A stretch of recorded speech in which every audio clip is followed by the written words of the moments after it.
सर्वज्ञ श्री चक्रधर स्वामी की जय। आज आपल्या या गावामध्ये तिसऱ्या दिवसाचे दुसरं सत्र आपण सुरू करत आहोत।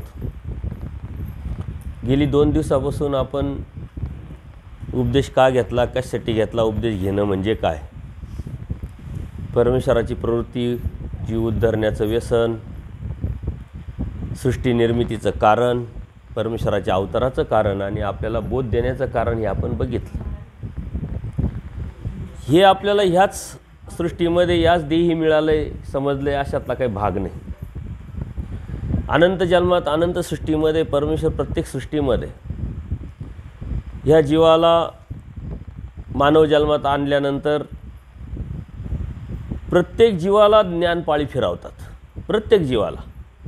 परंतु ही ज्ञानपाळी एका सृष्टीमध्ये एका जीवाला एकदाच मिळत असते आणि ती पूर्णपणे ज्ञानपाळी संपली की मग सृष्टीचा महासंहार होत असतो। सृष्टी अतिदीर्घ अनंत जीव असल्यामुळे प्रत्येकाची पाळी संपण्यासाठी कितीतरी वेळ लागतो, ती अतिदीर्घ। परंतु एका सृष्टीत एका जीवाला परमेश्वर एकदाच बोध देतात आणि त्या बोधाची कृती परमेश्वर प्राप्ती ही सर्वस्वी आपल्या प्रयत्नावरती अवलंबून असते। परमेश्वर दयाळू माळू कृपाळू असल्यामुळे प्रत्येक वेळेस आपल्याला परमेश्वर संधी देतात, असं अनेक वेळा झालेलं आहे। परंतु परमेश्वराचा धर्म आपल्यापर्यंत पोचून सुद्धा तो आपण त्या धर्माच्या अनुषंगाने त्या रस्त्यावरती चालण्यासाठी जेवढा आपण प्रयत्न केला पाहिजे तेवढा आपल्याच्याने प्रयत्न झाला नाही आणि म्हणून पुन्हा पुन्हा नापास होत गेलो, पुन्हा पुन्हा नरकात गेलो, दुःखात गेलो। ते दुःख परमेश्वराला आपलं पाहत नाही म्हणून पुन्हा पुन्हा परमेश्वराने आपल्याला संधी दिलेली आहे। आजही आपल्या आजूबाजूला बघितलं, तुम्ही उपदेशी आहात, तुमच्या आजूबाजूला अन्य लोक आहेत, म्हणजे धर्म शेजारून चालला आहे, त्यांना माहीत नाही। तुमचे नातेवाईक आहे ते अन्य आहे, तुम्ही उपदेशी आहात, म्हणजे धर्म नातेवाईकांकडून चालला आहे।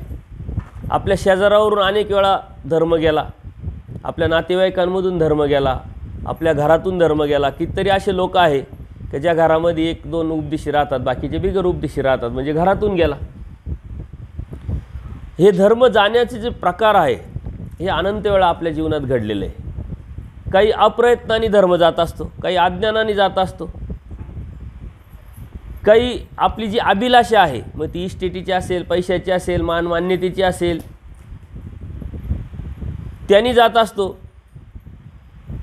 खूप गरिबी आहे म्हणून सुद्धा धर्म जात असतो। एखादा जीव आहे त्यांनी पूर्वकर्मात ते जोडलेलं असल्यामुळे त्याला ते भेटतं आणि मी धर्म का करू, कशासाठी करू, माझ्याकडे काहीच नाही आहे म्हणून सुद्धा धर्म तो लावत असतो। एखाद्याकडे खूप पैसा आहे, मला काय कमी आहे, काय गरज आहे कशाची, म्हणून धर्म जात असतो।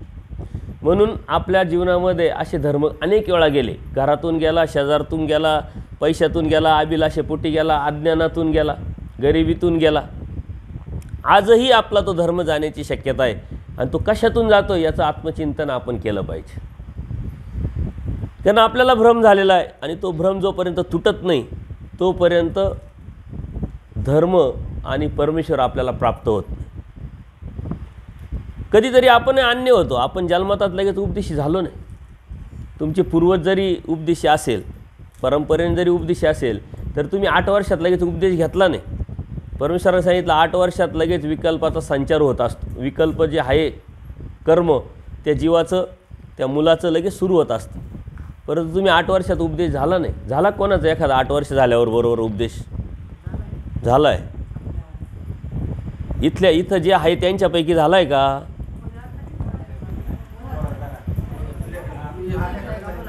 ते सांगण्याचं तात्पर्य काय, आत्ताच्या नाताला तुमच्यापैकी झालं आहे का कोणाला? मग जाऊ द्या, तुमच्यापैकी विचारतोय मी तुम्हाला। मग कधी उपदेश धर्म झाला, कधी 20 वर्षाचा जाता, कोणी 25 वर्षाचा होताना, कोणी लग्नाच्या अगोदर, कोणी लग्नाच्या नंतर, आहे की नाही? सांगण्याचं तात्पर्य काय आहे की धर्म आपल्याला भेटला, परमेश्वर कृपेने भेटला आणि ती कृपा म्हणजे कळत न कळत परमेश्वराने आपल्याकडून अहेतुक भूतभजन घडलं। ते घडल्यामुळं परमेश्वराने आपल्याला त्याची उतराई म्हणून बोध दिला, म्हणजे उपदेश दिला, परमेश्वराचं नाम आपल्याला कळालं, त्या नामाचं महत्त्व आपण सकाळी बघितलं. नामच सर्व काय आहे, परंतु ते नाम घेण्याची सुद्धा एक पद्धत असते, एक सिस्टम असते. त्या पद्धतीनं ते घेतलं, ते स्वीकारलं तरच परमेश्वर प्राप्ती आपल्याला होत असते. आजही आपल्याला परमेश्वरांनी धर्म दिलेला आहे, बोध दिलेला आहे. आजही जीव, देवता, प्रपंच, परमेश्वर आपल्याला कळत आहे, सर्व समजतं आहे. परंतु तरीही जशा पद्धतीनं आपण धर्म सांभाळत नाही, आणि ज्या पद्धतीनं धर्म परमेश्वराने अपेक्षित केलेला आहे त्या पद्धतीनं आपण न सांभाळल्यामुळं हाही जन्म, ही सृष्टी जाण्याची शक्यता दाट असते. याचं कारण का? आपल्याला सारं कळतं आहे पण वळत नाही. का वळत नाही? तर तो संस्कार आपल्याला चिकटलेला आहे पाठीमागचा. धर्म काय आहे हे जर आपण समजून घेतलं तर धर्म अत्यंत सोपा आहे. आपल्या मनामध्ये भ्रम आहे, भीती आहे, न्यूनगंड आहे, त्यामुळं आपण त्याचा विचारच करत नाही. आता तुम्ही जे आहे तुमचे वय बघितले, तुमचे अनुभव बघितले, तर हे साऱ्या गोष्टी तुम्हाला समजतात, कळतात सर्व, की काय आहे प्रपंच, काय आहे मुलं बाळं, सुना, इस्टेटी, पैसा, अडका, काय उपयोगी येतं आणि काय उपयोगी येत नाही. हे कोरोनाने आपल्याला दाखवलं आहे. तुमच्या गावात अशा कितीतरी घटना झाल्या असतील, पैशावाले आहे परंतु गेले, आहे की नाही. बँकात पैसा पडलेला आहे परंतु काही करू शकले नाही, असे बरेच लोक असतील. आपल्याला ही जाणीव वेळोवेळी परिस्थितीनुरूप परमेश्वराच्या कृपेने होत असते, समजतही असतं, कळतही असतं, परंतु त्यावरती हिंमत आपली का निर्माण होत नाही? तर जसं आहे तसं आपण समजून घेत नाही. बघा, आपण संसाराला लागलो, काम करायला लागलो, कोणी शेती करतंय, कोणी व्यवसाय करतंय, कोणी नोकरी करतंय. पुढे येऊन बसा, पुढे येऊन बसा, इथं हाय जागा बघा, पाठीमागं नका बसू, या पुढे. हे करत असताना आपण अंदाजाने काहीच करत नाही. प्रत्येक गोष्टीचं मॅनेजमेंट करतो. शिक्षणाची, मुलांच्या मॅनेजमेंट, त्यांच्या करिअरची मॅनेजमेंट, बिझनेसची मॅनेजमेंट, शेतीतून उत्पन्न काढण्याची मॅनेजमेंट, प्रत्येक गोष्टीचं नियोजन. आजही तुमच्याकडे दिवसभराचं शेड्यूल आहे. सकाळी उठल्यापासून संध्याकाळपर्यंत तुम्ही काय काय काम करायचं, कोणत्या वेळेत करायचं, कशा पद्धतीचं करायचं, याचं पूर्णपणे नियोजन आहे तुमच्याकडं, आणि ते नियोजन तुम्ही केलेलं आहे. परंतु ह्या भौतिक जगासाठी नियोजन केलेलं असताना धर्म तुम्हाला भेटला, बोध तुम्हाला झाला, परमेश्वर कळाला, तर या आपल्या आत्मकल्याणासाठी काही नियोजन केलं आहे का तुम्ही? त्याच्यासाठी मात्र नियोजन तुमच्याकडे काहीच नाही आहे. पण आत्मकल्याण काय हेच माहीत नाही तुम्हाला. बोध म्हणजे परमेश्वर, भक्ती म्हणजे आत्मकल्याण. कारण परमेश्वराने ही सृष्टी का निर्माण केली? या जीवाच्या हितासाठी. जीवाचं हित कशात आहे? आत्मकल्याणासाठी. आत्मकल्याण म्हणजे काय? जन्ममृत्यूचा रोग जो लागला त्यातून बाहेर पडणे, या दुःखातून बाहेर पडणे, हे आत्मकल्याण आहे. आणि आत्म्याचं कल्याणासाठी आपण मात्र काहीच नियोजन करत नाही. मग नियोजन कशासाठी असतं? शरीरासाठी असतं. शरीर तर काही कायमस्वरूपी हेच नसतं. काल कोणतं होतं, आज कोणतं आहे, उद्या आणखीन कोणतं तरी राहणार आहे. शारीरिक दृष्टिकोनातून भौतिक जगाचे जे सुख मिळवण्यासाठी आपण आपल्या स्वभाव जे आहे, अष्टस्वभाव आहे, क्षुधा, पिपासा, मल, मूत्र, शीत, उष्ण, भय, निद्रा, हे अष्टस्वभाव आहे. आपल्याला जेवण लागतं, ताण लागते, भूक लागते, मलमूत्र लागतं, थंडी वाजते, गरम होतं, भय वाटतं, भीती वाटते, आपल्याला झोप येते. हे आपले स्वभाव. या स्वभावाच्या बाहेर आपण पडूच शकत नाही, जाऊ शकत नाही. आणि या स्वभावाला अनुलक्षून आपण जे भौतिक जगाचं नियोजन करतो, पैसा पाहिजे गाठीशी, मुलांना शिक्षण पाहिजे, नोकरी पाहिजे, व्यवसाय पाहिजे, नाही काही तर शेतीतून 4 पैसे जास्त मिळाले पाहिजे, याच्यासाठी नियोजन आपण केलेलं आहे. हे सर्व बाह्य अंगाने नियोजन आहे. आणि ते नियोजन आपल्या फक्त ह्या जीवनापुरतं मर्यादित आहे. तेही 100% जीवनामध्ये मर्यादित नाही आहे. काल तुम्ही जे उपभोग घेत होते त्या गोष्टीचा आज नाही घेता येत, कारण वय संपलं, वय कमी झालं, वय वाढलं. त्या अनुषंगाने आपलं त्याचा उपभोग घेण्याची जी प्रक्रिया आहे ती कमी जास्त होत राहते. आज तुम्हाला काल ज्याची गरज होती आज गरज वाटत नाही, आज ज्याची गरज आहे उद्या गरज वाटणार नाही. म्हणजे त्याचा उपभोग 100 वर्षाच्या आयुष्यात, काल आपण कॅल्क्युलेशन केलं 50 वर्ष झोपले जातात, राहिलेले 5-25 वर्ष शिक्षण, करिअर, नंतर लग्न, नंतर जबाबदारी याच्यात जातात. तेही 100 वर्ष जगलो तर. आणि या 100 वर्षामध्ये आपण कष्टाने निर्माण केलेलं जे आपलं इस्टेट आहे, आपला पैसा आहे, आपलं नाव आहे, किंवा जे बी आहे ते किती दिवस आपण उपभोग घेऊ शकतो याचं जर कॅल्क्युलेशन केलं तर अत्यंत कमी वेळ आपल्या हातात आहे. आणि त्या कमी वेळासाठी आपण कितीतरी आयुष्य देतो आहे. बरं 100 वर्षाच्या आयुष्यामध्ये 50 वर्ष जगतोय, त्याच्यातही 100 वर्ष जगलो तर बालपण म्हातारपण गेलं तर हातात काहीच राहत नाही, आणि त्यावेळेत केलेले कर्म हजारो वर्ष नरकाला प्राप्त करून देतात, हजारो वर्ष दुःखाला प्राप्त करून देतात. हे माहीत झाल्यानंतर सुद्धा आपल्याकडे नियोजन काहीच नाही आहे. बरं, नियोजन करणं म्हणजे नेमकं काय आहे हे आपल्याला का कळत नाही, आपल्याला का समजत नाही. मी तुम्हाला सांगतोय, तुमच्या का लक्षात येत नाही. लक्षात आलंय तरी त्याच्यावरती हिंमत का होत नाही, वळत का नाही, याच्या पाठीमागचं कारण आपलं हृदय आहे ते सुपीक असायला पाहिजे. जेव्हा तुम्ही शेती करता, ही शेती करण्यासाठी आता तुम्ही लगेच पेरणी करत नाही, त्या वावरामध्ये नांगरणी करतात, वखरणी करतात, त्यातली जी घाण आहे, तण आहे, ते सारं काढतात, साफसफाई करतात, त्याच्यात खत टाकतात, ती जमीन सुपीक बनवतात. सुपीक बनवल्यानंतर त्याच्यामध्ये जर पेरणी केली तर ते पीक व्यवस्थित येतं.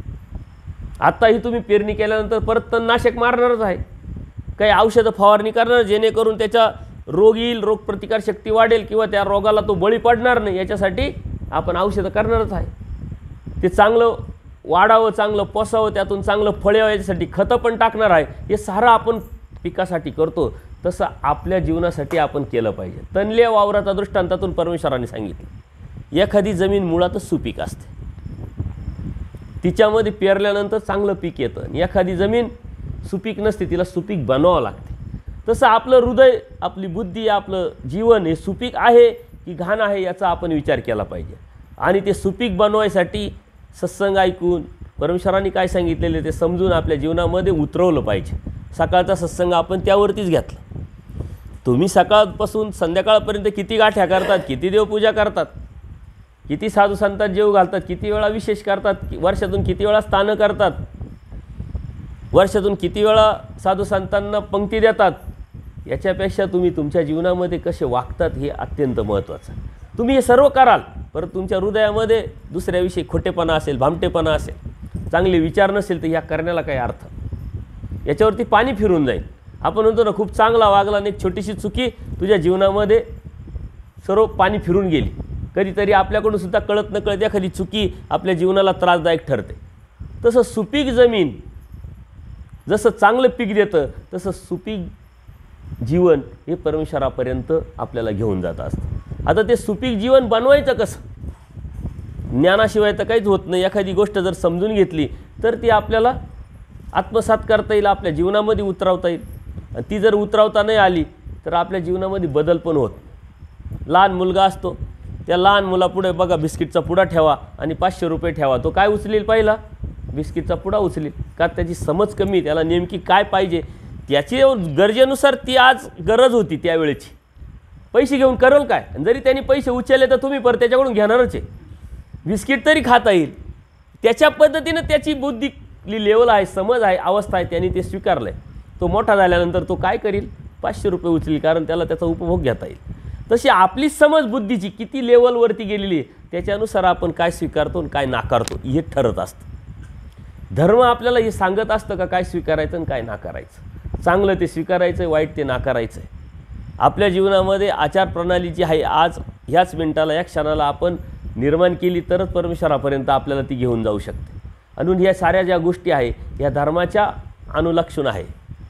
परमेश्वराने सांगितलेलं आहे. समुद्राचा दृष्टांत काल बघितला आपण. घ्यायला काय आलो हे आपल्याला समजलं पाहिजे. आपण काय आणायला आलो हे आपल्याला लक्षात न आल्यामुळं आपण बाकीचंच घेत घेत पळतोय आणि त्यातून सुख मिळणार आहे का दुःख मिळणार आहे आपल्याला लक्षात येत नाही. उलट जे घेऊन पळतोय ते दुःखाचं खरं कारण आहे. आपल्या जीवनामध्ये दुःख का आहे? अपेक्षा आहे. अपेक्षा काय? तक्रारी का आहे? जे मनासारखे ते होत नाही आहे. याचं कारण काय? संसार प्रपंच अस्थिर असल्यामुळे स्थिरतेकडं आपण नेण्याचा प्रयत्न करतो. स्थिर तर होणारच नाही आहे, परंतु आपण आपला भ्रम निर्माण केलेला आहे, एक समज निर्माण केलेला आहे का असं झालं तर असं होईल, तसं झालं तर तसं होईल, परंतु तसं कधीच होत नाही. एक असा शेतकरी असतो आणि पूर्वी काय होतं, आता गाड्या आल्या, गाड्यांचा जमाना आला, याच्याकडं ही गाडी त्याच्याकडे ती गाडी. त्यावेळेस पूर्वी काय होतं, श्रीमंतीचं लक्षण म्हणजे घोडा वगैरे ज्याच्याकडे असेल तो श्रीमंत आहे की नाही. तसंच या शेतकऱ्यांनी एक स्वप्न पाहिलं, आपल्या घरच्या कुटुंबानी त्यांच्या एक स्वप्न पाहिलं होतं की आपल्या घरात घोडा असला पाहिजे. घोडा आला म्हणजे समाजात मानपान निर्माण होईल, लोक आपल्याकडे वेगळ्या दृष्टीनं पाहतील, ती गरज आहे आपल्याला. मग आता तो विचार करतो, सर्व घरच्यांची इच्छा आहे, कामं तर कशासाठी करतोय, घराच्या सुखासाठी, घरच्यांच्या कुटुंबिक सुखासाठी, आणि म्हणून त्यांनी ठरवलं की आपण घोडा घ्यायचं ठरवलं. आता ठरवल्यानंतर माणूस काय करतो की घोड्याची किंमत किती आहे, किती पैसे लागेल, त्याला अंदाज घेतो की नाही. तसं त्यांनी अंदाज घेतला. घोडा असतो 10,000 रुपयाचा. त्यांनी मार्केटमध्ये चौकशी केली का कमीत कमी घोडा 10,000 रुपयाला भेटेल, त्याच्या खाली तर काही किंमत घोड्याची नाही आहे. मग त्याच्या लक्षात काय आलं का कमीत कमी 10,000 रुपये तरी आपल्याला साचवावं लागतील. मग काम करून पैसे साचवायला सुरुवात झाली. पैसे साचवायला सुरुवात झाल्यानंतर 10,000 रुपये जेव्हा साचले त्याला आनंद झाला. त्यांनी घरच्यांना, कुटुंबाला, आपल्या पत्नीला सांगून टाकलं का मी आज घोडा आणायला जातो आहे. घरच्यांना बरं वाटलं, आनंद वाटला की आपल्याला आता घरी घोडा येणार, समाजामध्ये मानपान, आपण श्रीमंत म्हणून गणल्या जाणार. आणि सर्वांना आनंद झाल्यानंतर ते सांगतात की बाबा आता मी मार्केटला जातून घोडा आणायला घेऊन येतो, संध्याकाळपर्यंत घेऊन येईल घोडा. आता पत्नीला आनंद झाल्यानंतर पत्नी काय करेल, पहिल्यांदी साऱ्या गावाला सांगत सुटल की आमचे मालक घोडा आणायला गेले, घोडा आणायला गेले. आनंद आहे ना, स्वभाव आहे, त्यातले त्यात आनंद आहे, त्याच्यामुळं घोडा आणायला गेले. आता इकडं पत्नीनं एक स्वप्न पाहिलं. स्त्रिया स्वप्नाळू असतात थोड्याशा. स्वप्न काय पाहिलं की माझे मालक आता घोड्यावर बसून येतील, मग त्याची पूजा करावं लागेल. आपण गाडी आणल्यानंतर पूजा पाठ करतो, पेढे वाटतो, आनंदात सहभागी करून घेतो लोकांना. ते आनंदात सहभागी करून घ्यायचं नसतं, आपल्याला दाखवायचं असतं का आपली गाडी केवढ्याची. ती एक प्रवृत्ती असते, तो एक भाव असतो, प्रत्येकाचं असतं. आणि जर आपण एखादी वस्तू आणली घरच्यांना, आजूबाजूच्या लोकांना जर समजलीच नाही तर ते आणण्याचा उपयोग काय. म्हणजे ते आपण आपल्यासाठी आणलेलं राहतं का लोकांना दाखवायसाठी आणलेलं राहतं. हा बी एक प्रवृत्ती असते, प्रत्येकाची एक प्रवृत्ती असते. प्रत्येकजण कुठंतरी कशात तरी तो या अभिलाषेत अडकलेला आहे. त्या पत्नीनंसुद्धा साऱ्या गावाला आमंत्रण दिलं की तुम्ही सायंकाळी या, आमचे मालक घोडा घेऊन येणार आहे. मग गाव जेवण देऊन टाकू, आनंद आहे ना, गाव जेवण देऊ. पत्नीने तयारी केली सर्व. इकडं सर्व गाव येणार, जेवण, पेढे, परत ते सर्व पूजासाठी दिवा काय लागतं त्याला ते सर्व तयारीत ठेवलं. आता इकडं मालक गेले. मालक गेल्यानंतर कोणत्याही बाजाराच्या अलीकडं कोणता बाजार असतो लक्षात घ्या. आता इथं मंदिर आहे, इथं यात्रा भरली तर मग नारळ असतं, फुलं असतात, अगरबत्ती असते, कापूर असतो, आणखीन काय काय असतं, नंतर मंदिर असतं. तसं कोणत्याही बाजारात गेल्यानंतर पहिल्यांदी ज्याचे बाजार आहे त्याच्या अगोदर जे लागणाऱ्या वस्तू आहे त्याचे बाजार होते. तो बाजारात घुसल्यानंतर दुकानदार त्याला ओरडायला लागले, आवाज द्यायला लागले, बोलवायला लागले, तुम्हाला घोडा घ्यायचा आहे का. म्हणे हो. मग घोडा आणायला आलो. अहो मग घोडा आणला तर लागेलच ना म्हटले. घोड्याची साज असते, खोगीर असतं, त्याच्यावर बसायला लागेल, लगाम लागेल, सारं लागेल म्हणे. नाही तर त्या घोड्याला काय अर्थ आहे म्हणे. म्हणे सर्व लागेल म्हणे. हो सर्व लागेल. जर हे न नेता तुम्ही घोडा घेतला तर तुम्हाला घोडाला पकडणार कसे, नेणार कसे, बसणार कसे म्हणे. त्यांनी विचार केला, बरोबर आहे, जर घोडा घेतल्यानंतर हे लागणारच आहे तर मग काय हरकत आहे, आत्ताच घेऊन टाकू आणि नंतर घोडा घेऊ. मग आता 10,000 रुपये आणले, घोडा 10,000ला भेटतोय. आता हे काय फुकट भेटणार आहे का. मग ते हे घेण्यात त्याचे 4,000 संपून जातात, राहते 7,000 रुपये. आता तो बाजारात गेला, सर्व बाजार फिरला, पण 10,000च्या खाली काही घोडा त्याला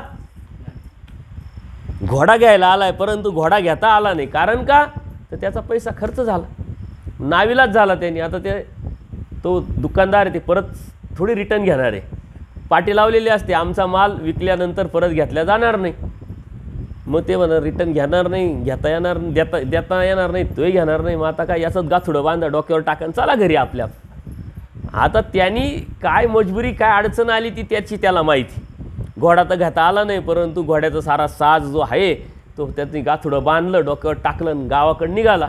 इकडं बाईनं सारं गाव गोळा करून ठेवेल की घोडा येईल आणि मग जेवण देऊ, पेढे देऊ, स्वप्न पाहू, सर्वांना बोलून ठेवेल.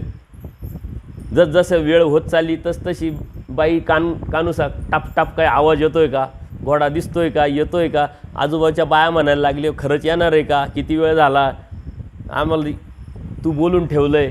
नाही म्हणे, येईल म्हणे, 100% येईल म्हणे, सकाळी ते घोडा आणायलाच गेलेले आहे म्हणे, आणि माझ्याशी थोडी खोटं बोलणार आहे म्हणे. आता जसं काहीतरी दिसायला लागलं, आला असं दिसायला लागलं. लांबून काय माणसाला वाटतं की जवळ आल्यानंतर कळतं ना काय आहे ते. जवळ गेल्याशिवाय कळत नाही. माणसाला जवळ जावं लागतं, वस्तूच्या जवळ जावं लागतं, तेव्हा ते कळेल, समजेल. ते सुद्धा अंदाज करतात, पण काही घोडा दिसत नाही. पण जसं जवळ येत चाललं तर घोड्यावर मालक बसण्याच्या ऐवजी घोड्याच्या मालकाच्या डोक्यावरच घोडा बसेल. कारण ते सारा साज काय झालं, सारी फजिती झाली ना गावापुढं.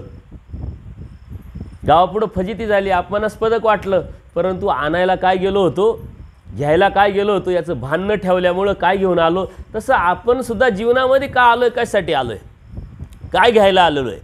परमेश्वराने आपल्याला काय घेण्यासाठी बोध दिलेला आहे, काय देण्यासाठी परमेश्वराने अवतार घेतलेला आहे, सृष्टी का आणि कशासाठी निर्माण केलेली आहे. आपण आपल्या मानव जन्मामध्ये का आलेलो आहे. मानव जन्म आपल्याला एकदाच भेटतो असं ऐकता तुम्ही, पण तो एकदा म्हणजे कसा, कोणत्या पद्धतीने हे मात्र आपल्याला माहीत नाही. गाव असायचं पूर्वी बघा, ऐतिहासिक गावांमध्ये तुम्ही अजूनही पाहिजे. तुमच्या गावात वेस आहे का, वेस नाही आहे का, शिव असते ना, वेस आहे का. तर पूर्वी काय होतं, साऱ्या गावाला तटबंदी असायची, बरोबर आहे की नाही. आणि त्या तटबंदीला एक वेस असायची, म्हणजे गावात बाहेर जायचं तर एकाच दरवाजातून, आत यायचं तर एकाच दरवाजातून. त्यावेळेस दरोडे यायचे आहे की नाही, अटॅक व्हायचा, म्हणून एक संरक्षण भिंत बांधल्या जायची, त्याला तटबंदी म्हणायची, आणि एकच वेस असायची. आता शोचे झाले, सारं पडझड झाली, आता गरज नाही. आता सारेच एकामेकापासून भीती निर्माण झाली, त्याच्यामुळं कोणी कोणाला मानत नाही. त्या गावामध्ये तटबंदी होती, एकच वेस होती. त्या गावामध्ये एक आंधळा मनुष्य असतो. आंधळा मनुष्य अज्ञानी मनुष्य, त्याला जायचं असतं गावाच्या बाहेर. तो एका डोळस माणसाला विचारतो की मला गावाच्या बाहेर जायचं आहे, मला नेऊन घाल. आता वेळ कोणाला आहे. ते म्हटले मला काही वेळ नाही तुला नेऊन घालायला, पण तुला मी मार्गदर्शन करतो. ही तटबंदी जी आहे, ही भिंत जी आहे, याला पकडत पकडत जा म्हटले. ही पकडत पकडत गेल्यानंतर याच्या आधारानेच दरवाजा उभा आहे. जसं आता आपलं ही भिंतीच्या आधारानेच दरवाजा उभा आहे की नाही मंदिराचा सुद्धा, याच्यातून बाहेर जायचं आणि याच्यातूनच आत यायचं. आता एखादा आंधळा आहे, त्याला जायचं, तुम्ही काय आयडिया द्याल या भिंतीला पकडत पकडत जा, असं असं असं असं, बरोबर दरवाजात जाशील. तसं त्यांनी त्याला आयडिया दिली, तू त्या तटबंदीला पकडत पकडत जा, तटबंदीच्या आधारानेच दरवाजा आहे, दरवाजातून तुला बाहेर पडता येईल, सोपं काम आहे. तो म्हटला ठीक आहे, काय हरकत नाही. आता ती तटबंदी पकडत पकडत तो दरवाजात येतो. तर दरवाजात आल्यानंतर त्याला येते खाज. खाज आल्यानंतर आपण विचार करतो का कधी कुठं बसलेलो आहे, काय बसलेलो आहे. कारण ती खाजच अशी असते का आपण खाजवल्याशिवाय राहत नाही. आणि काल तुम्हाला मी सांगितलं विरक्ताची व्याख्या काय सांगितली येईल का, सांगता येईल कोणाला. विरक्त म्हणजे कोण, खरूच खाजविना तो विरक्त. ही खरूच खाजवणं ही आपल्या जीवनाचा एक अविभाज्य भाग झालेला आहे. आपण खरूच खाजवल्याशिवाय आपलं आयुष्यच जात नाही. याच्या त्याच्या जीवनात डोकावल्याशिवाय, याच्या त्याच्याशिवाय बोलल्याशिवाय, याला त्याला नावं ठेवण्याशिवाय आणि याला त्याला त्रास दिल्याशिवाय आपलं आयुष्यच जात नाही. मजा आहे का काही, जर दुसऱ्याला काही त्रास देता नाही आला तर, असं आपण ठरवतो. कारण ही प्रवृत्ती असते. तिथं आल्यानंतर त्याला खाज येते, तो हा विचार करत नाही खाजवण्यासाठी हात सुटतील, पाय चालत राहील, दरवाजा सुटू शकतो, हा विचारच करत नाही. परमेश्वरांनी आपल्याला बुद्धी तर दिलेली आहे. त्या बुद्धीचा विचार आपण कुठं करायचा, कधी करायचा, कसा करायचा, कशासाठी करायचा, ही स्वतंत्रता मात्र आपली आहे. त्याला खाज आल्यानंतर तो हात खाजवण्यासाठी सुटतो, पाय मात्र चालत राहतात, दरवाजा सुटून जातो. आता त्या दरवाजात जायचं तर याला परत काय करावं लागेल, परत पूर्ण फेरा मारावा लागेल की नाही. हा मानव जन्म म्हणजे काय माहिती आहे का, मुक्तीचा दरवाजा आहे. आणि या तटबंदीला पकडत पकडत पकडत तुम्ही आता दरवाजात येऊन उभे राहिलेले, परंतु तुम्हाला या अज्ञानाची किंवा अधर्माची, असंताची, अभिलाषेची, स्वार्थाची जर खाज आलेली असेल तर मात्र जीवन निघून जाईल. आणि त्या जीवनात येण्यासाठी परत ही तटबंदी म्हणजे काय माहिती आहे का, 84 लाख योनी, कुत्रा, मांजर, डुक्कर, म्हैस, बैल, जन्म मृत्यू, जन्म मृत्यू, जन्म मृत्यू. हे जेव्हा संपेल तेव्हा मानव जन्मात येईल. अवघड आहे का, सोपं आहे, भयंकर अवघड आहे. आणि मग हे परमेश्वर आश्वासित करतात आपल्याला. हे तर 100% शास्त्र सांगतंय, ही ब्रह्मवाणी ही खोटी ठरणार नाही, हे असंच होतंय. हे शास्त्र आपल्याला जर सांगतंय, परमेश्वराने अवतार घेऊन जर सांगितलंय, तर त्यात तडजोड काहीच नाही. मग यातून बाहेर पडायचं म्हणजे नेमकं काय करायचं. परमेश्वर माझा येथीचं होईचे तर चुकेती. जर तू आमच्या झाला, अनन्य भावी शरण आला आणि मी सांगितलेल्या त्या तत्वावरती, त्या सिद्धांतावरती, त्या धर्मावरती चालायला लागला, तर मी 100% तुझं हे चुकावणार. काय चुकावणार, 84 लाख योनी म्हणजे नरक योनी चुकावणार. या दरवाजातून बाहेर पडणं म्हणजे या धर्माच्या रस्त्यावरती चालणं आहे. जन्म आपल्याला कधीतरी आपण सहज बोलून जातो, मानव जन्म एकदाच भेटतो, एवढा सहज भेटत नाही. परंतु त्याचा कोणी पॉझिटिव्ह विचार करतो, कोणी निगेटिव्ह विचार करतं. निगेटिव्ह विचार करणारे काय म्हणतात, एकदाच भेटतो, घ्या मौज मजा करून, मग चंगळ करा, इकडं मौज मजा करा, तिकडं जा, दारू प्या, मांस मच्छी खा, आणखीन काय करायचं, मजा करा, एकदाच भेटतो. परंतु यांचा बोध गेलेला असतो. बोध गेलेला आहे म्हणून असे विचार त्याला येत असतात. विचार येण्याच्या पाठीमागे सुद्धा कारण असतं. कोणतीही गोष्ट कारणाशिवाय कार्याला येत नाही. अशी कोणतीच गोष्ट नाही जगामध्ये प्रत्येक कार्याला येणाऱ्या गोष्टीच्या पाठीमागे काहीतरी कारण असतं, त्या कारणापर्यंत आपण जात नसेल, पोचत नसेल, आपली बुद्धी ताकद तिथं नसेल, तर आपण त्याला म्हणतो काय चमत्कार झाला. चमत्कार वगैरे असे काही नसतात, कारण प्रत्येक गोष्टीला कारण असतं, फक्त त्या कारणापर्यंत जाण्याची ताकद बुद्धीची कुवत नसते, म्हणून आपण त्याला चमत्कार म्हणतो. चमत्कार एकच आहे आणि तो चमत्कार परमेश्वर करत असतात. आणि तो कोणता? आपल्याला बदलावण्याचा. कारण आपल्याला अनंत जन्माच्या ज्या संस्कार लागलेले, अनंत सृष्टीमध्ये जे संस्कार लागलेले, ते संस्कार परमेश्वर बदलावतात. स्वतः अवतार घेऊन, वाडेवाडी फिरून, स्वतःच्या श्रीमुखी तत्त्वज्ञान सांगून किंवा त्यांच्याकडून काहीतरी स्वीकारून या जीवाचं बदल करणं हाच चमत्कार असतो. तो फक्त परमेश्वरच करत असतो. परमेश्वराचं तत्त्वज्ञानच आपल्याला बदलवत असतं, बाकी कोणत्याही गोष्टीनं आपण बदलत नाही. आणि म्हणून परमेश्वराने आपल्याला का आणि कशासाठी हे सर्व दिलेलं आहे हे आपण लक्षात घेतलं पाहिजे. आपली जमीन, आपली बुद्धी, आपली विचारधारा, आपलं हृदय कशा पद्धतीनं सुपीक होईल याचा विचार केला पाहिजे. ती सुपीकता सकाळी आपण बघितलं, ती सुपीकता म्हणजे दुसऱ्याविषयी चांगले विचार ठेवणं. म्हणजे आता दुसऱ्याविषयी म्हणजे नेमकं काय? आपल्या घरच्यांविषयीसुद्धा आणि बाहेरच्यांविषयीसुद्धा. व्यसनापासून दूर राहणं, असंगापासून दूर राहणं. परमेश्वर काय म्हणतात? पूर्वी आपण कर्मराटीमध्ये सुद्धा म्हणतो साम दाम दंडभेद, आहे की नाही? पूर्वी गोड बोलून सापा, काहीतरी लालच देऊन पहा, नाहीतर दंड देऊन पहा, नाहीतर असंग करा. परमेश्वर म्हणतात असंग करा. पहिल्यांदा सांगतात साम दाम दंडच्या विषयीच नका घेऊ म्हटले. जे चुकीचं आहे त्याच्या असंग करा, त्याच्या जवळ जाऊ नका, त्याला जवळ करू नका. का? तर तुमच्यामध्ये ती प्रवृत्ती अगोदरच आहे. लहान मुलांना मी तुम्हाला सांगितलं, लहान मुलांना, मुलींना कधी शिव्या शिकवल्या का? ना आईवडिलांनी शिकवल्या, ना शाळेतल्या शिक्षकांनी शिकवल्या, तरी त्यांना येत नाही का? जर त्या स्पर्धा लावल्या तर एकही पोरगं कमी पडणार नाही. त्याला शिकवलेलं नसताना तरी तो म्हणशील मी जिंकल. मग त्या मुलं असो नाही तर मुली असो, हे आलं कुठून? ही अनादि अविद्यायुक्त जीव असल्यामुळं नकारात्मक ज्या भावना आहे, वाईट विचार करणं, वाईट चिंतन करणं, वाईट कृतीवर जाणं, हे मुळातच त्या जीवामध्ये असतं. खोटं बोलायला मुलांना आपण आईवडील कधी शिकवत नाही, शिक्षक कधी शिकवत नाही, तरी का खोटं बोलतात? हे मुळातच असतं. वाईट विचार मुळातच असतो, वाईट प्रवृत्ती मुळातच असतो, दुसऱ्याला वाईट बोलणं हे मुळातच असतं. मग करायचं काय आहे? ऊर्ध्वगतीचं, ते उलटं करायचं आहे. चांगला विचार, चांगलं चिंतन, चांगली कृती, ही आपली जमीन सुपीक केल्यासारखी. आणि म्हणून त्यावेळेसच परमेश्वराच्या प्राप्तीच्या अनुषंगाने आपला रस्ता पक्का होऊन जाईल आणि त्या रस्त्यावरती आपण चालू. आता हा रस्ता आपल्या हातातच आहे. आपण म्हणतो नाही असल अधिकारात तर होईल, असल नशिबात तर होईल, घेईल देव करून. देवाने काय काय करायचं? देव तर आपला गडी आहे. देवाने सृष्टी निर्माण केली, स्वतः अवतार घेतला, वाडोवेडी फिरला, आपल्यापर्यंत बोध दिला, जीव देवता प्रपंच आणि परमेश्वर आपल्याला सांगितला. परमेश्वर काय म्हणता? अनादि अविद्यायुक्त जीव जरी असला, अनंत दोष या जीवामध्ये असले तरी जीव सर्वाधिकारी आहे. सर्वाधिकारी असल्यामुळं परमेश्वराने आपली निवड केली आहे स्वतःचा आनंद देण्यासाठी, या जन्ममृत्यूच्या फेऱ्यातून बाहेर काढण्यासाठी. जो अधिकार आपल्याला प्राप्त झाला आहे तो कोणत्याही देवतेला प्राप्त होत नाही. अर्जुन देवाला परमेश्वर काय सांगतात की जे मी तुला विश्वरूप दाखवलंय त्या विश्वरूपाचं नखसुद्धा कोणत्याही देवतेला पाहायला भेटत नाही, देवतेला पाहायला भेटत नाही. ते मात्र अर्जुनाला पाहायला भेटलं. अर्जुन हे जीवच होते. म्हणजे तुमचा अधिकार, तुमची योग्यता, तुमची पात्रता खूप मोठी आहे. परंतु सोन्याची पारख कोण करल? सोनारच करल. नाही तर एखाद्या सर्वसाधारण माणसाला ते काय पितळ आहे का सोनं हे त्याला कळणार नाही. तो पितळ म्हणून त्या सोन्याला फेकून देईल आणि पितळ म्हणून सोनं म्हणून पितळाला स्वीकारील.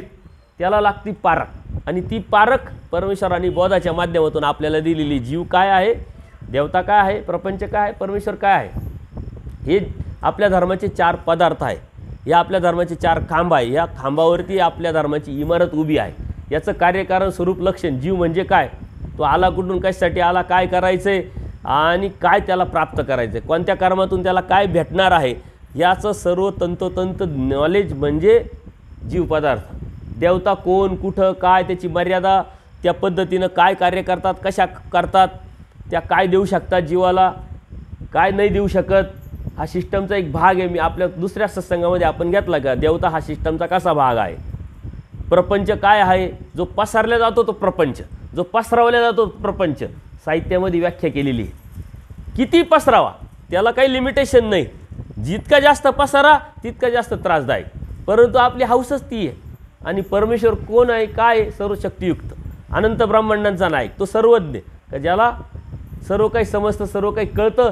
आणि या जीवाला आनंद देण्यासाठी परमेश्वराने सारा उपद्याप केलेला आहे, सर्व उपद्याप केलेला आहे परमेश्वराने. का केलेला आहे? तर कृपा नावाची त्याच्यामध्ये जी अनंत गुण आहे, अनंत धर्म आहे, त्या अनंत गुणामध्ये, अनंत धर्मामध्ये कृपा नावाची जी वस्तू आहे, त्या कृपेला अधीन होऊन परमेश्वर 6 साकार होतो. 6 साकार झाल्यानंतर परमेश्वर आपल्याला तत्त्वज्ञान देतो, स्वतःची ओळख करून देतो, आणि या ओळखीचं रूपांतर आपण त्या परमेश्वर प्राप्तीमध्ये निर्माण करायचं असतं. कोणती गोष्ट प्रक्रिया केल्याशिवाय होत नाही, त्याच्यावर चालल्याशिवाय होत नाही, कारणाशिवाय कार्याला कोणतीच येत नाही. तर आपल्याला हे समजणं आणि समजून घेणं हे अत्यंत महत्त्वाचं आहे.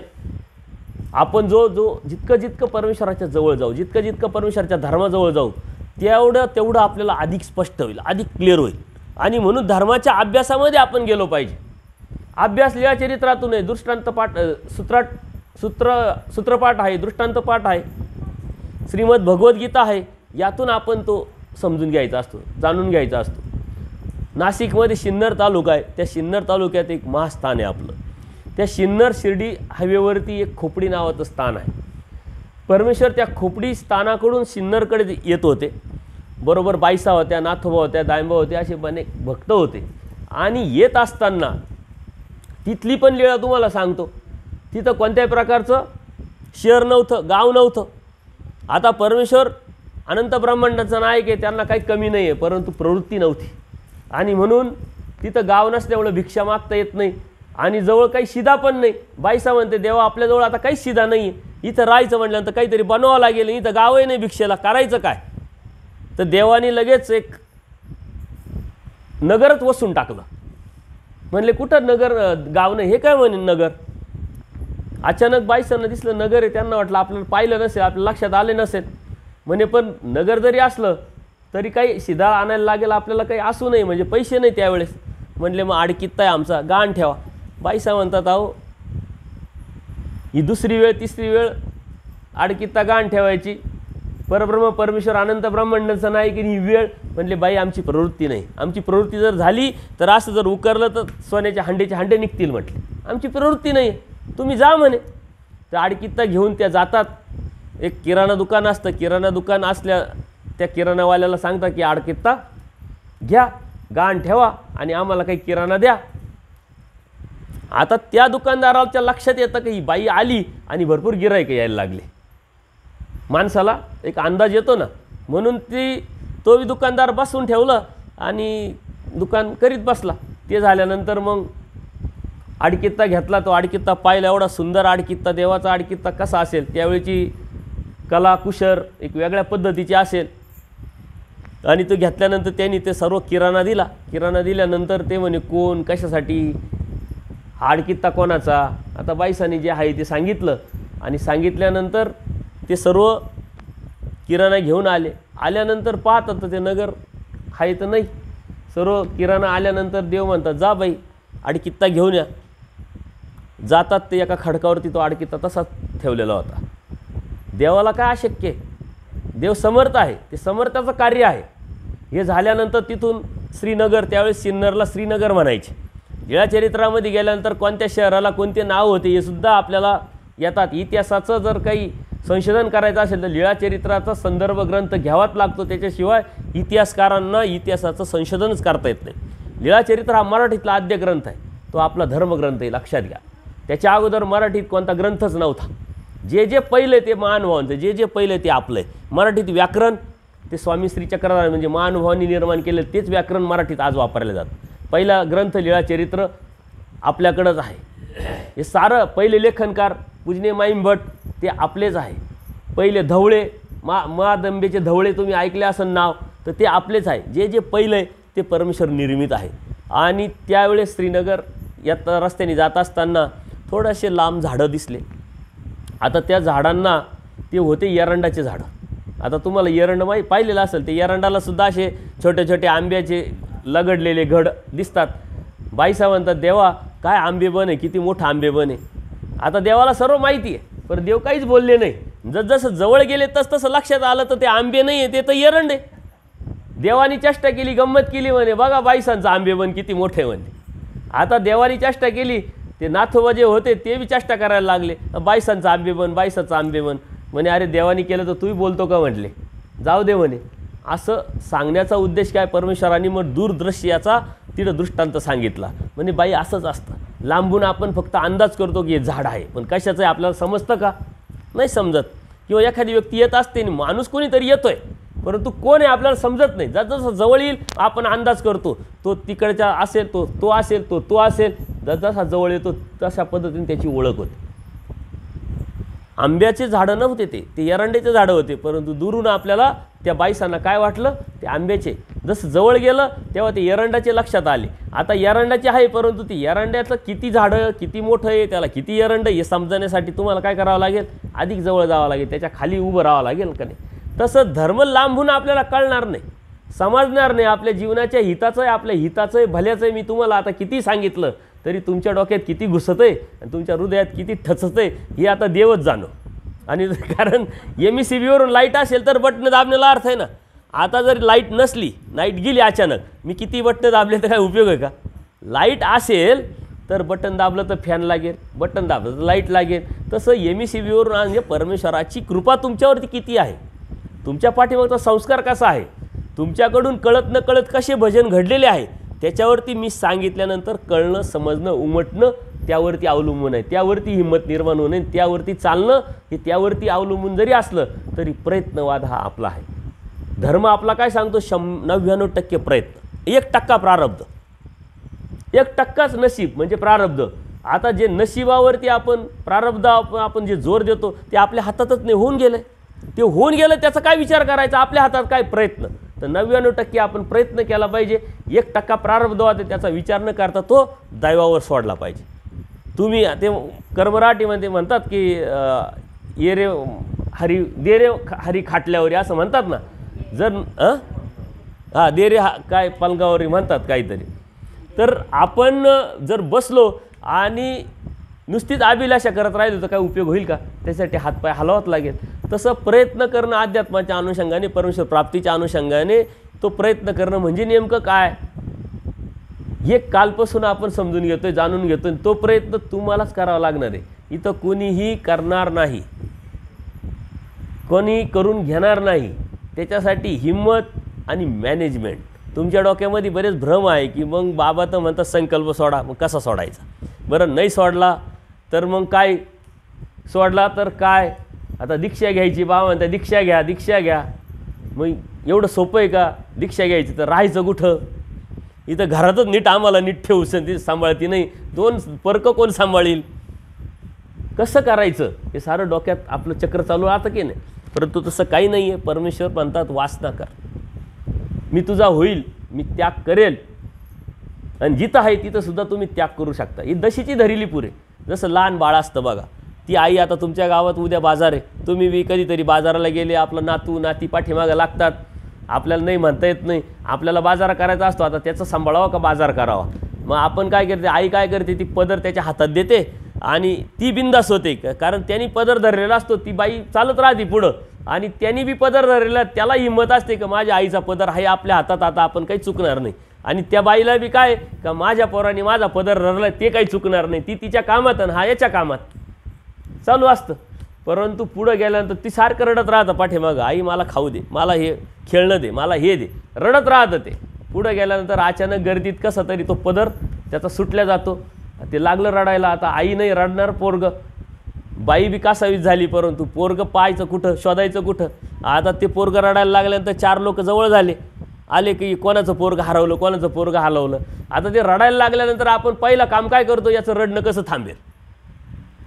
आणि मग ते रडणं थांबवण्यासाठी आपण काय करतो, बाळ बिस्किट घे, चॉकलेट घे, खेळणी घे. ते म्हणतं आता मला काहीच नको. थोड्या वेळापूर्वी त्या बिस्किटसाठी, त्या चॉकलेटसाठी, ते खेळण्यासाठी ते रडत होतं. आता त्याला ते माणसं त्याचं रडणं थांबावं म्हणून बळच देत आहे. त्याला आता ते पाहिजे का, ते आता काय म्हणतंय, मला आता काहीच नको, मला आता आई पाहिजे. हे रडणं आपलं कधी थांबल, आपल्याला आपला हात सुटल तेव्हा. आपला हात सुटत नाही, आपला हात कुठं पकडेल आहे, दोन्ही थडीवर आहे ना आपले हात, हे चालू आहे ते चालू आहे. इकडून जर सुटलं तर मग आपल्याला परमेश्वर पाहिजे. आपल्याला परमेश्वर कधी भेटेल आणि कधी मिळेल आणि त्याचा कधी आधार घ्यायचा हे आपल्याला एकदा जाणीव झाली, त्या भ्रमातून आपण बाहेर पडलो का आपोआपच आपण ते प्राप्त करण्याच्या उद्देशाने आपल्याला प्रयत्न चालू असतो. आपलं जीवन अत्यंत अनमोल आहे, सोनेरूप आहे. एकदा असंच एक शेतकरी असतो, त्याचं काम काय असतं, शेती कमी झाली का मग जंगलात जायचं, लाकडं तोडायचे, लाकडं तोडून काय करायचे, त्याचा कोळसा करायचा, जाळायचे लाकडं, कोळसा करायचा आणि जोडधंदा म्हणून कोळशाचा धंदा करायचा, हे त्याचं काम होतं. आता कोणी कोणाच्या बांधावरून लाकडं तोडून देतील का? मग त्याला काय करावं लागेल, चोरून लाकडं तोडणं हा पहिला मुद्दा, नाही तर लांब जंगलात कुठंतरी जाणं ते लाकडं आणणं हा दुसरा मुद्दा. त्याचं ते दररोजचं काम होतं, त्याचा व्यापारच होता. संसारासाठी आपण काय करत नाही, साधे उपद्व्याप करतो आणि जो संसार आपल्या हातातून सुटायला लागला का मग दुःख होतं. त्याला किती कमावलं आणि किती कष्ट केलं ना, आता खायची प्यायची दिवस आले तर आमचं शरीरच साथ देत नाही. आणि पोरं बी म्हणायला लागले का गप्पा बसावं तुम्ही, तुम्हाला काय जमतंय का, झाले दिवस संपले तुमचे, मग आपल्याला दुःख व्हायला सुरुवात करते. आपण त्याला आपलं म्हटलंय ना म्हणून दुःख आहे, त्याला आपलं आपलं म्हणू नका बरं. हे कर्तव्य, ड्युटी प्रत्येकजण करताय, तुम्ही करताय, सारी दुनिया करते, यात विशेष काय असं म्हणा. तुम्हाला अपेक्षाच निर्माण होणार नाही, अपेक्षा भंगाचं दुःख निर्माण होणार नाही आणि आपण आपला आपला देव करत राहू. परंतु आपली ती आत्मीयता निर्माण केलेली, त्याच्यामध्ये आपण आत्मक भाव निर्माण केलेला आहे. ही मी निर्माण केलेली आहे, माझं आहे आणि आता सोडायचं कसं, ही भावना त्याच्यामुळे निर्माण झाल्यामुळं आपल्याला सुटत नाही. त्याचं ते दररोजचं काम होतं संसारासाठी, त्याचं दररोजचं तो जंगलात जायचा, लाकडं तोडायचे, आणायचा, जाळायचं, कोळसा करायचा, विकायचा, एवढंच त्याचं काम. एकदा काय होतं, योगायोगाने तो खूप खोलवरी जातो जंगलामध्ये लाकडं तोडायला आणि तिथला जो एक राजा असतो तो निघतो शिकारीला. आता शिकारीला निघाल्यानंतर त्यावेळेस काय होतं, राजा शिकारीला निघाला, त्याच्याबरोबर त्याचे सैनिकही असायचे, परंतु शिकारीच्या पाठीमागं लागता लागता लागता ते सैनिक राहायचे बाजूला आणि राजाच जायचा पुढं. तसं त्याचं झालं. तो राजा खूप आतमध्ये गेला शिकारीच्या पाठीमागं लागून, हे सारे सैनिक पाठीमागे आले, ते बी जंगल चुकले, तेही रस्ता चुकले. राजा राहिला एकटाच राहिल्यानंतर बऱ्याच आतमध्ये गेल्यानंतर त्याच्या लक्षात आलं का आपण एकटंच, आपल्याबरोबर कोणीच नाही आहे. वेळ होऊन गेली, त्याला भूक लागली, ताण लागली, एवढ्या जंगलामध्ये रस्ताही चुकलो, आता जायचं कसं. राजा असून हातात काहीच नाही, मजबूर झाला आणि मग विचार करायला लागला का आता आपलं काय करायचं. जेव्हा संकट येतात, अडचणी येतात, तेव्हा आपण विचार करतो आपलं काय करायचं. आपल्यावर अजून संकटच आलं नाही म्हणून आपण आपला कधी विचारच करत नाही. आपल्याला मस्त चालू आहे ना, संकट आले पाहिजे, ते संकट कशाचे येतील, थोडे दिवस थांबा, आपोआप येतील. आणि काही निवृत्ती आलेले असतील पण त्यातून शिकायची प्रवृत्ती नाही राहिली, इच्छा नाही राहिली. त्याच्यामुळं परमेश्वराच्या धर्मामध्ये आपण आहोत, आपल्याला निदान आधार तरी आहे. जे धर्मातच नाही त्यांना काही आधार आहे का. जर तुम्ही धर्मात नसते तर तुम्हाला तिथंच खितपत मरणं आहे, काही विलाजच नाही, नाविलाज आहे, मजबूर आहे, काही सोर्सेसच नाही, काही पर्यायच नाही आहे. परंतु तुम्हाला पर्याय परमेश्वराच्या कृपेने, परमेश्वराने तुम्हाला दिलेला खूप मोठी संधी आणि खूप मोठा पर्याय, म्हणून तुम्ही त्याचा विचार तरी करू शकता, दुसरे विचारही करू शकत नाही.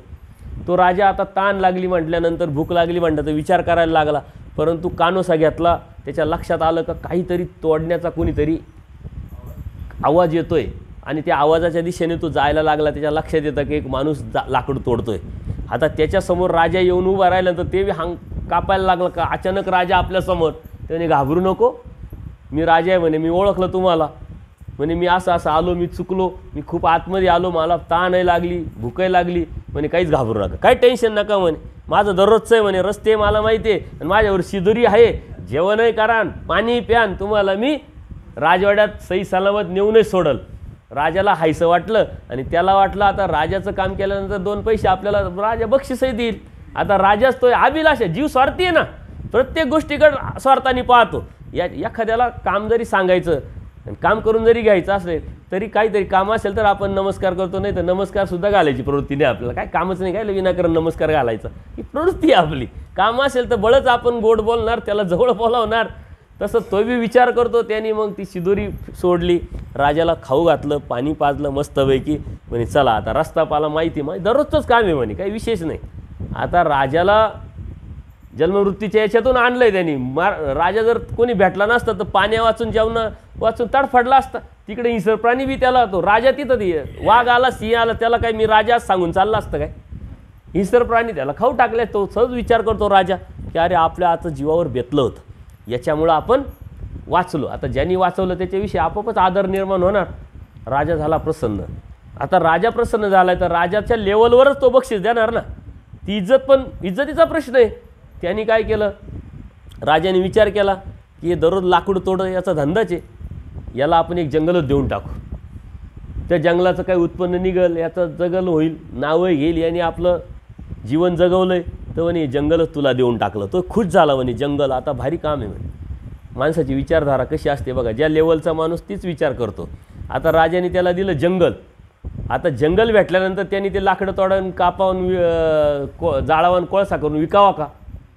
परंतु त्याचं कामच ते, तोच विचार करा. तो म्हणतो अरे सोपं काम झालं, दररोज चोरून मोपून पार लांबून लांबून लाकडं तोडायला यायचं, आता हक्काचंच आपलं घरचंच, टेन्शनच नाही. दररोज एक लाकूड तोडायचं, जाळायचं, कोळसा करायचं आणि विकायचं, त्याचं टेन्शनच मिटलं.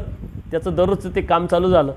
आता कोणतीही गोष्ट किती असली तर कधी ना कधी संपणारच आहे. पाऊस एवढा पडतो तरी उन्हाळ्यात प्यायचे वांदे होतात, पैसा किती आला तरी कधी ना कधी संपणारच आहे. तसं कोणत्याही गोष्टी आहे त्या संपणारच आहे. एक दिवस असा येतो का सारं जंगल त्याचं संपतं, एकच झाड राहतं. आता तो परत विचार करतो का, डोक्याला हात लावला की आता हे झाड तुडलं, परत मागचे दिवस त्याला आठवतात, परत जंगलात जा, परत आणा, किती त्रास आहे. आता हे काय करायचं? जीवस्वार्थी अभिलाषा आहे, भोळ्याची आशा करतो ना आपण, म्हणतो ना भोळ्याची आशा. तो विचार करतो का परत राजाकडे जावा, राजाला काय कमी आहे, त्यांनी एक जंगल दिलं, अजूनही देऊ शकतो, काय सांगावं. तो परत राजाकडे जातो, राजाला ओळख देतो की मला ओळखलं का? म्हणे काय? म्हणे ते नाही का तुम्ही आले होते जंगलात, असं झालं तसं झालं. म्हणे हा ओळखलं. बोल बोल काय? म्हणे काय काम काढलं? म्हणे अहो ते तुम्ही झाडं जंगल दिलं होतं. म्हणे हा दिलं होतं. मग म्हणे संपलं काय केलं? म्हणे त्याचं. म्हणे काही नाही, माझं कामच ते होतं ना, कापायचं, जाळायचं, कोळसा करायचं, विकायचं. म्हणे तू सारे जंगल तोडलं, जाळलं आणि कोळसा करून विकला. म्हणे हो. त्या डोक्याला हात लावला त्या राजाने. म्हणे अरे ते झाडं कशाचे होते माहिती का? म्हणे ते चंदनाचे झाडं होते. एक एक झाडाची लाखो रुपये किंमत होती. तुला माझ्यासारखं तुला राजा बनवलं मी, आणि तू भिकाऱ्यासारखा काय कोळसे करीत जीवनाचा फिरला. तसं परमेश्वराने आपल्याला या जीवनात आणून बोध दिलाय आणि परमेश्वराच्या प्राप्तीचे स्वप्न परमेश्वर बघताय. परमेश्वराला आनंद देण्यासाठी परमेश्वर प्रयत्न करतोय. त्या परमेश्वराला आपल्याला परमेश्वरासारखं बनवायचं आहे. परमेश्वर नाही बनवायचं, पण परमेश्वरासारखं. कारण परमेश्वराला जो आनंद उपभोगता येतो तोच आनंद आपल्याला परमेश्वराला द्यायचा आहे. म्हणजे परमेश्वरासारखं आपल्याला बनवायचं आहे. परंतु आपण इथं येऊन सारं देऊ नये. आपण काय करतोय? चाललंय आपलं दररोजचं काम काय? जीवनाचा कोळसा करायचा. आता ह्या जीवनाचा कोळसा करायचा की चंदनरूपी जीवन किमतीवान ठरवायचं आणि परमेश्वरापर्यंत न्यायचं. हे मात्र सर्वस्वी आपलं आहे. त्यांनी जसा विचार केला नाही तसा आपण जर विचार नाही केला तर असे अनंत जन्म गेले, अनंत वाया गेले ना, आजही गेलं आणि ते जाणारच आहे. त्यात विषय काय आहे? वेगळं काय आहे? ते तर खानदानी फंड आहे आपला.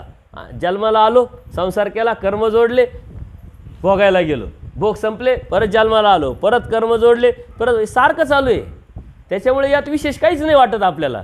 परंतु आपल्याला उद्याचं दिसत नाही ना, म्हणून अज्ञान आहे ना. अज्ञान, परमेश्वर काय म्हणतात, अज्ञानाने जन सुखी होणं असे. उद्या काय हे आपल्याला माहीत नाही, म्हणून आपण आज मस्त आहे.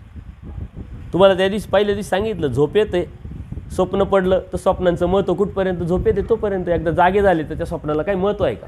ते जागं होणं म्हणजे परमेश्वराच्या भक्तीत जाणं, जागं होणं म्हणजे दैवराटीत जाणं, जागं होणं म्हणजे बोध होणं, बोध करून घेणं, त्या बोधाचं कार्य करणं. हे आपण लक्षात घेतलं पाहिजे.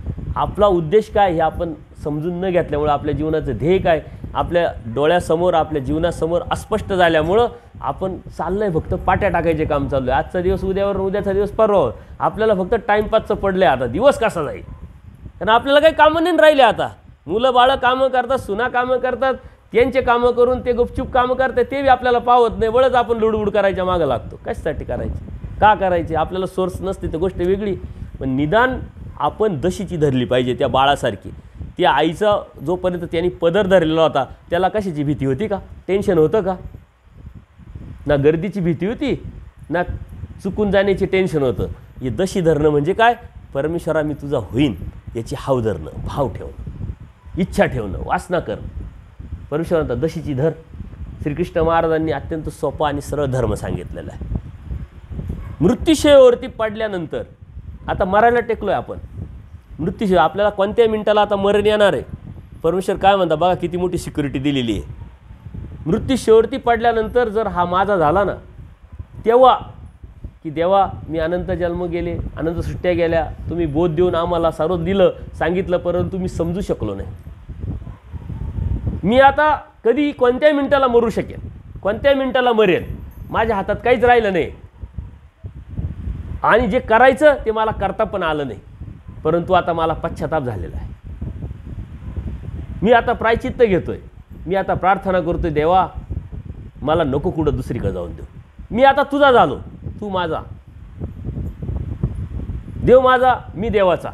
ही प्रवृत्ती मृत्यूशेवरती पडल्यानंतर जरी झाली तरी परमेश्वर म्हणतात निसंशय मी तुला दुसरीकडे जाऊ देणार नाही. का तर मरणाच्या अगोदरच माझा हा झाला आहे, मरणाच्या नंतर मी कसा याला जाऊन देईल, गॅरंटी परमेश्वराने दिलेली आहे. परंतु मृत्यू तुम्ही तर लगेच बाबा येतं लय सोपं, मग काय डोक्याला ताण करून घ्यायचा, फक्त तेव्हा वाट पाहिजे एकदा पडलं का.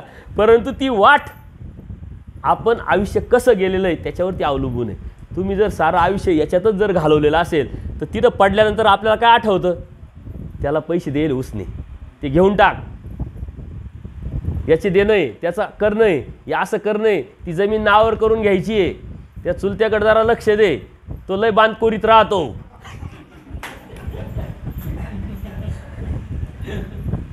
शेजाऱ्याकडे लक्ष दे, तो कधी काय करी, कारण आयुष्य त्याच्यातच गेलं ना आपलं.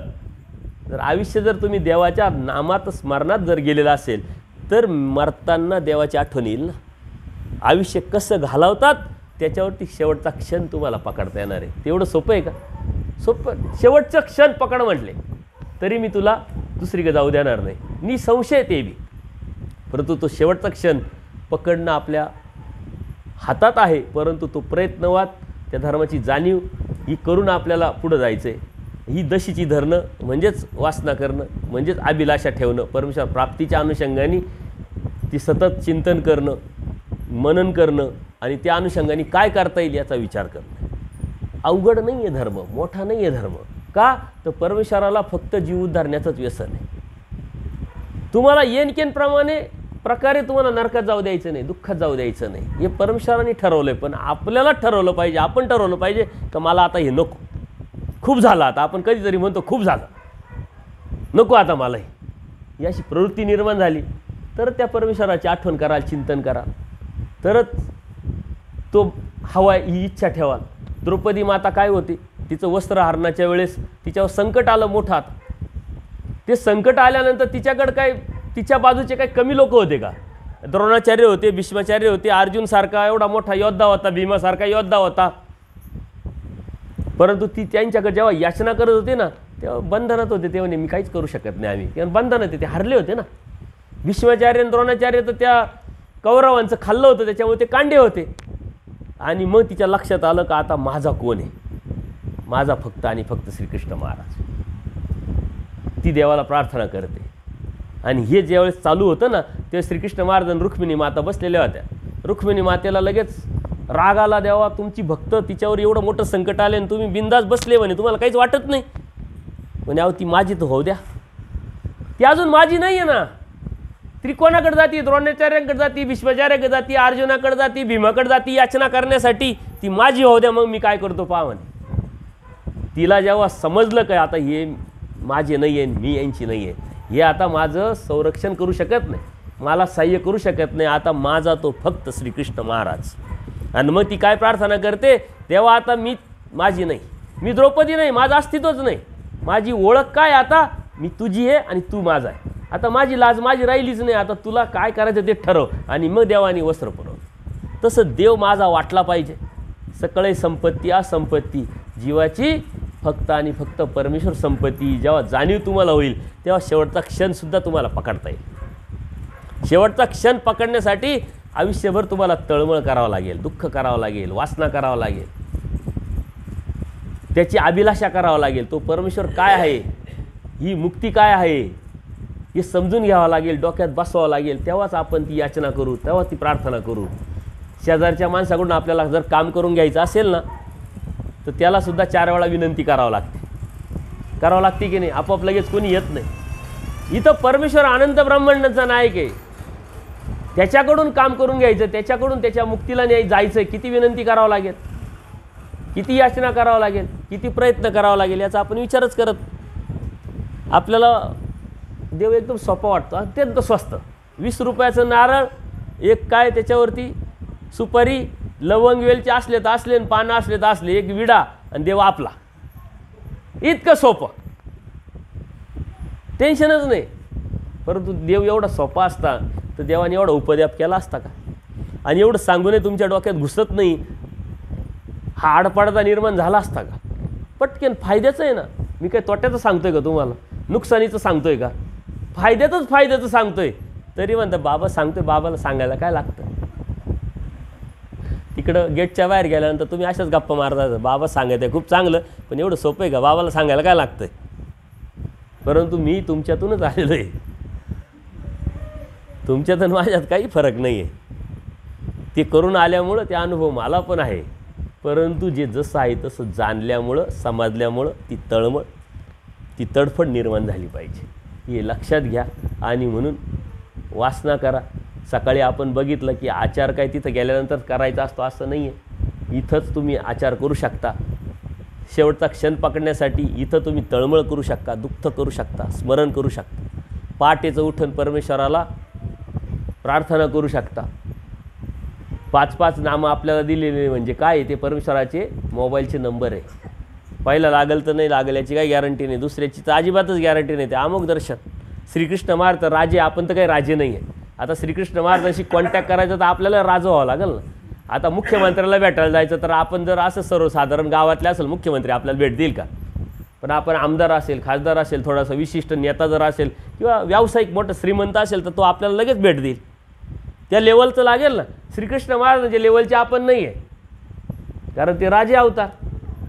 दत्ताप्रभू अमुक दर्शन विशेष नाही. चक्रपाणी प्रभू आवरदृश्य अवतार, माहिती आवरदृश्य अवतार म्हणजे काय? हे शब्दच बाबा पहिल्यांदा ऐकू राहिले. आवरदृश्य म्हणजे आवराचं देणारं, देवतेचं देणारं, ते तर आपल्याला पाहिजे नाही आहे.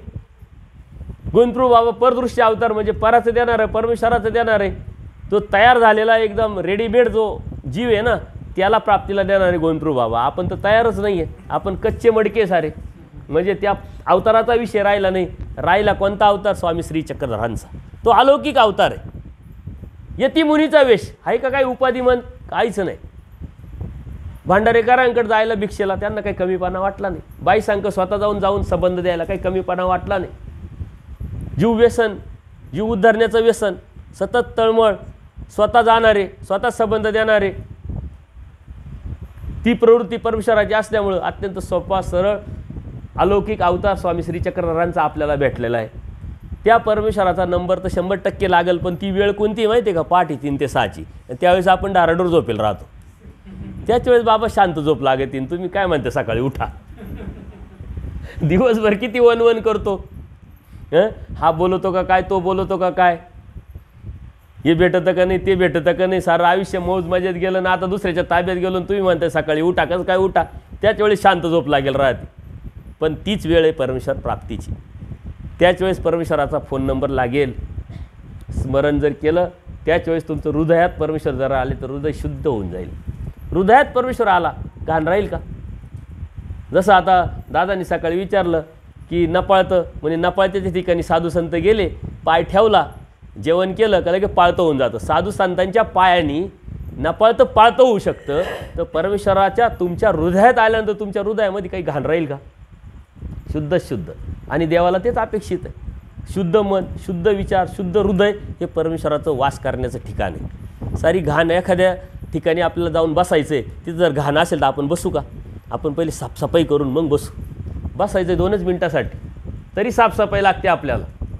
त्या परमेश्वराला आपल्या हृदयात यायचं. किती क्लीन लागेल हृदय, किती स्वच्छ लागेल हृदय. आणि त्या परमेश्वराची अभिलाषा आपण करतोय ना. आपलं हृदयामध्ये तर काय काय आपल्यालाच माहीत नाही, कोणाकोणाचं आहे आपल्यालाच माहीत नाही. किती किती किती किती साचवलेलं आहे. 20 वर्षापूर्वी झालेली भाऊबंदकी ही सुद्धा आपण विसरायला तयार नाही आहे. तू असा बोलला होता, तू तसा बोलला होता, मारायला टाकलाय तरी तो सोडायला तयार नाही. कसं काय भेटल आपला देव? आपण विसरलो पाहिजे. आपला मोबाईल आहे ना, आता ते मोबाईलचा जमाना आहे. या दिदीला माहिती आहे किंवा जे तरुण मुलं आहे त्यांना माहिती आहे, सचिनला माहिती आहे, मोबाईलचा जमाना आहे. त्याच्यामध्ये डिलीट फंक्शन असतं बघा. जे गरजेचं नाही ते डिलीट करून टाकतो आपण, जेणेकरून मोबाईलमध्ये जास्त डाटा साचू नये, मोबाईल जाम होऊ नये. त्याची कॅपॅसिटी वाढत राहावं, तसे आपल्या जीवनाची कॅपॅसिटी वाढण्यासाठी ना ही नकारात्मक विचाराचं डिलीट करता आलं पाहिजे, आपल्या डोक्यातून आपल्याला काढता आलं पाहिजे ना. आपल्या डोक्यातून तेच जात नाही, चांगलं आपल्या डोक्यात राहत नाही आणि वाईट आपल्या डोक्यातून जात नाही. ही आपल्याला धर्माची सर्वात मोठी अडथळा आहे. तो अडथळा दूर करायचा असेल तर आपल्याला शुद्ध भावनेने जावं लागेल. यावरती काही प्रश्न असेल तर विचारा, मग आपण दादांच्या प्रश्न उत्तराकडे आपण जाऊ. आहे काही प्रश्न? दीदी तू उपदेश घेतला आहे का? वा, काय तुझं शिक्षण काय? ग्रॅज्युएशन झालं आहे, वेल एज्युकेटेड आहे, आई वडील उपदेशी आहे. मग धर्माचा काय अभ्यास करते की नाही? कोणाला विचारत असते? कोणत्या बाबांना? हे आपले हे बाबा. मग हां तुमचे पप्पा कुठे आहे? पप्पा ते बाबांना विचारत असतात, मग बाबा सांगत असतात. नाहीतरी गुरु पहिले आई आणि वडील हेच गुरु असतात. चांगली गोष्ट आहे. मोबाईल आहे तुझ्याकडं, यूट्यूब आहे, यूट्यूबवरती जा, अभ्यासक्रमानुसार सत्संग असतात ते ऐक, कधी काही वाचन कर, धर्म समजून घे.